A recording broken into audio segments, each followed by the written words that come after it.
So I've been asked to choose an amendment that I think is important and valuable. And so I think the First Amendment, and it's not only because it's the First Amendment, it's what it says.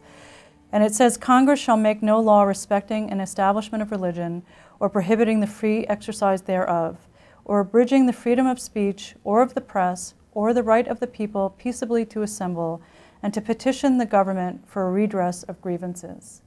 And I think from the Constitution, this sets up the rest of the Constitution about what it means to be an American citizen and the value of our individual liberties, because it sets us apart. As individuals, we have the right to speech, we have the right to association, we have the right to religion. We can think, we can act, we can associate freely. And as a scholar of international relations, when you poll people around the world and they ask us, what is it that you think is most important about the United States, that you think sets the United States apart, more often than not, people point to the First Amendment and to the freedom of speech, the freedom of assembly, the freedom of religion, as first and foremost what makes the United States special.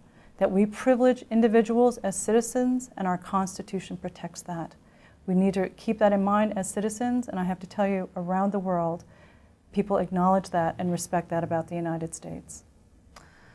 You know, I really have a hard time with this. So this idea of freedom of assembly and freedom of speech, regardless of the nature of that speech. I mean, there are exceptions to that about whether it promulgates violence or potentially promulgates violence. And I tend to come down on the liberal side, that people should have freedom of speech, and that as defender of the First Amendment of the Constitution, that then you need to redouble your efforts to make sure that if you fear that this is going to lead to violence, conflict, that you redouble your efforts and have police, and you make arrests, and you say you've overstepped your boundaries. So I tend to be somebody, let them assemble, let them have their freedom of speech, and redouble your efforts and take measures to ensure that that can happen.